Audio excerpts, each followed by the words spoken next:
Paggising niyo po mga bossing ko sa umaga, ako po ay may tuturo sa inyo na isa sa mga pamamaraan upang sa ganon buong araw po kayo na swertihin. Kung napapasin po ninyo na parang napakailap ng swerte na kahit anong gawin po ninyong kayod ay sa wala't wala, mainam na subukan niyo po ito. Ito pa mga bossing ko, kahit mga sunod-sunod na ilang araw ninyo siyang gawin, mapapasin niyo po kaagad kung ano man yung wini-wish po ninyo ay kaagad niyo itong natutupad. Ngayon pa mga bossing, masasabi ko lamang, kailangan focus ka lamang kapag ikaw ay nagwi-wish para kaagad nyong ma-achieve kung ano man yung ninanais ninyo. Kagaya po nito mga bossing, kumuha lang po kayo mga bossing ko ng isang dahon ng laurel.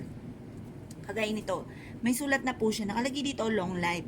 Ngayon pa mga bossing, mag-wish na po tayo na sa pamamagitan nito, bukod sa inyo pong pag-iingat, kayo po ay magkakaroon ng mahabang buhay, iaadya kayo kung saan lagi kayo ay suswertin.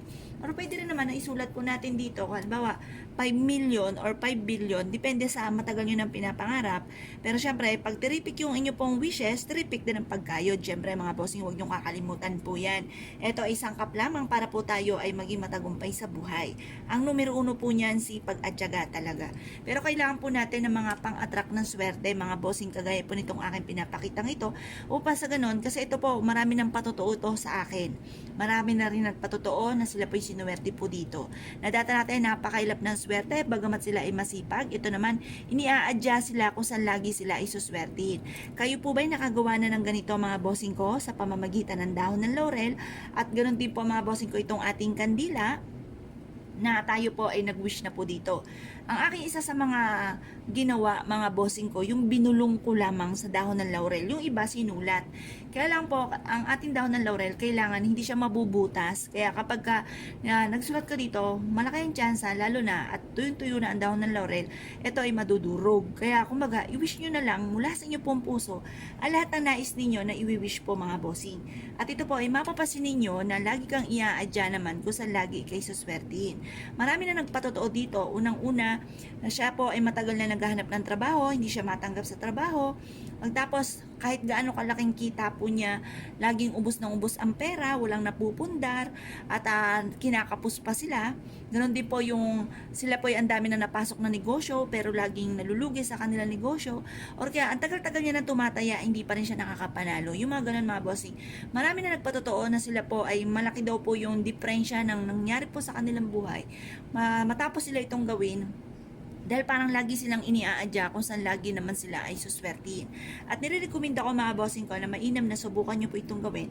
Upang sa ganun, iadya ka naman kung saan lagi kayo ay suswertiin. Ito po inyo pong gagawin.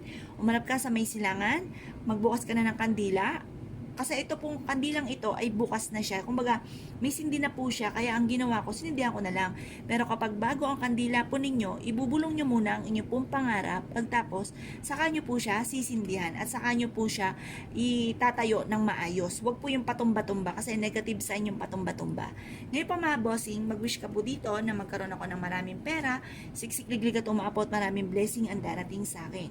Ngayong araw na ito ay magkakaroon ako ng malaking benta. Yayaman ako at magiging matagumpay sa buhay. Siksik-liglig at umaapaw at maraming blessing ang darating sa akin. Matutupad lahat ang aking mga pinapangarap, makakabayad ako sa aking mga pagkakautang, at siksik-liglig at umaapaw at maraming blessing ang darating. Basta paulit-ulitin nyo yung mga gusto nyo na maganap sa buhay po ninyo. Pagkatapos mga bossing, mas mainam na gumamit po kayo ng tweezer or kaya ay tiyan para hindi kayo mapaso. Kailangan maubos nyo po ang dahon ng laurel na papausok or pagsusunog mga bossing. Kung kayo po mga bossing ko ay naniniwala at nais po itong gawin, ay siya mga bossing, good luck po sa inyo po lahat.